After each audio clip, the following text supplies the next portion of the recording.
This is what you need to know now. This fight, Defense Secretary Pete Hegseth says Tuesday will mark the most intense day of the U.S. strikes against Iran. 5 members of Iran's women's soccer team have been granted asylum in Australia as new video shows activists trying to block their departure. Our Philadelphia station capturing video of FBI agents conducting controlled detonations after searching a storage unit linked to 2 teenagers accused of plotting a terror attack at a New York City protest. A Texas father stranded in the Middle East for more than 2 weeks finally returns home to his family. And can you hear me now? Celebrating 150 years since the first telephone call, the breakthrough that changed global communication forever. We have much more what you need to know now. I'm Rachel Scott from ABC News. It is Tuesday, March 10th. This is what you need to know. We'll show you the severe weather threat for 50 million Americans and new research on how multivitamins affect your health. But first, the big story. The war in Iran, the conflicting messages about the U.S. timeline, and the impact on oil and gas prices. Defense Secretary Pete Hegseth spoke with reporters Tuesday morning. He would not say how long the conflict will last, noting President Trump, quote, controls the throttle. Hegseth also said Tuesday will mark the most intense day of American strikes. The most fighters, the most bombers, the most strikes, intelligence more refined and better than ever. So that's on one hand. On the other hand, the last 24 hours have seen Iran fire the lowest number of missiles they've been capable of firing yet. It comes after President Trump gave mixed signals on the war, saying it could end very soon. Iran launched new missile and drone attacks across the Middle East, targeting Israel, U.S. bases, and Gulf countries. Sirens sounded in Dubai and Bahrain. Meanwhile, Israel says its missile defense systems intercepted incoming fire near Tel Aviv. And inside Iran, scenes of celebration. Thousands of people took to the streets to rally in support of their new supreme leader. Ian Pannell is in Tel Aviv. With Iran now choosing another hardliner as its supreme leader, it suggests that the ability of the president to influence events on the ground is limited in one regard. In another very important regard, the retaliation here in Israel and elsewhere in the region has gone down markedly. President Trump says he is considering taking control of the Strait of Hormuz, the critical shipping lane Iran has virtually closed. About 20% of the world's oil supply passes through that waterway. President Trump warns Iran any attempt to stop oil flow would bring a response, quote, 20 times harder from the United States. Meanwhile, oil prices dropped back below $90 a barrel on Tuesday, but gas prices in the U.S. are still rising. Elizabeth Schulze breaks it all down. Rachel, gas prices are still moving in the wrong direction. The national average is now around $3.55 a gallon. Gas Buddy says at this time last week it was almost 40 cents less. It was almost 60 cents less expensive a month ago. Now, in some parts of the West Coast, we are seeing gas closer to $7 or even $8. We did see oil prices come down a bit after President Trump suggested that the war could soon end, but analysts say that it's unlikely we will see much more relief until oil starts moving again through the Strait of Hormuz. And within weeks, we could see these higher oil and fuel prices seep into other parts of the economy. Think higher airfares, grocery prices, transportation costs.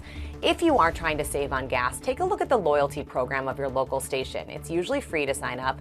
You collect points, and you can use those points to get money back, sometimes up to 10 cents off a gallon. Next, new questions about a deadly strike near an Iranian girls' school where more than 160 people were killed. Experts reviewing new videos say it appears to show a U.S.-made Tomahawk missile slamming into a building right next to that school. Sources tell ABC News it is possible American forces were responsible as the U.S. was striking a military base in that area at the same time.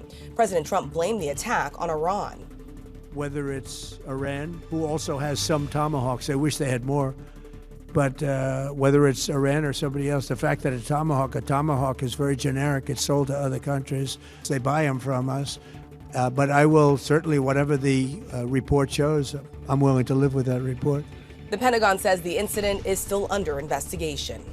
Australia has granted asylum to 5 members of the Iranian women's soccer team who were in the country for a tournament when the war broke out. Officials say they're also offering to help other teammates, but some may refuse, fearing retaliation against their families back in Iran. Protesters were seen blocking the team bus, trying to stop the players from returning home. Activists claim Iranian officials are monitoring the team and pressuring them to leave Australia. Back here in the U.S., 2 Pennsylvania teenagers accused of plotting a terror attack at a New York City protest are now being held without bail. Video from our station in Philadelphia, WPVI, shows federal investigators detonating 3 devices after searching a storage unit in Bucks County, Pennsylvania. The site is not far from where agents raided the home of the 2 suspects. Investigators say an 18-year-old was caught on camera throwing a homemade bomb outside the New York mayor's home, while a 19-year-old is seen handing him a second device. Police say the suspects claimed they were inspired by ISIS and wanted to carry out an attack bigger than the Boston Marathon bombing. An attorney for them told us he's 18. He doesn't have any idea what he's doing.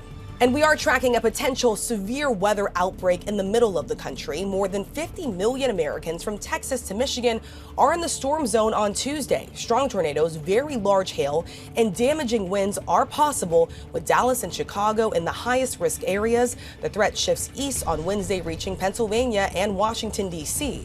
And we have much more of what you need to know. Stay with us.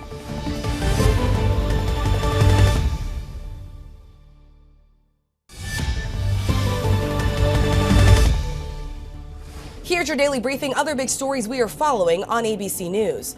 Top officials in Arizona say the FBI has now subpoenaed Arizona Maricopa County's voting records from the 2020 election. The head of the state Senate confirms he's handed over the files. This broadens the federal investigation after records were seized from a Georgia elections office amid President Trump's false claims about voter fraud. And speaking of Georgia, voters in Georgia are heading to the polls in a special election to replace former Congresswoman Marjorie Taylor Greene. 17 Republicans and 3 Democrats are on the ballot, with all candidates running in a single primary-style race. If no one wins a majority, the top 2 finishers will advance to a runoff next month.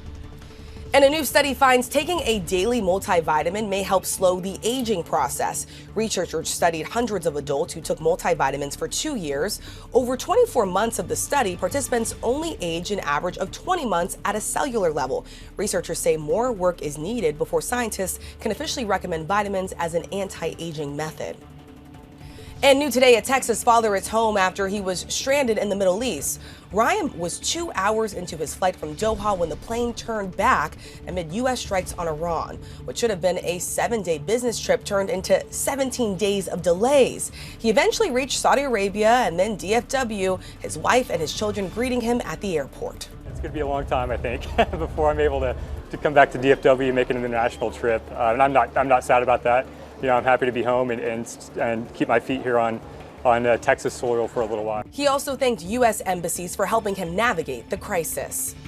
And finally, before you go, Tuesday marks 150 years since the first successful telephone call was made, a moment that laid the foundation for modern connectivity.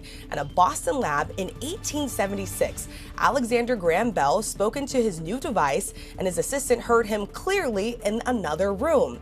Since then, the telephone has really changed, from wall-mounted and today's smartphones with internet, video, and global connectivity. And that's what you need to know. For breaking news and live updates throughout the day, check out ABC News, streaming on Disney+. New episodes streaming every day on Disney+.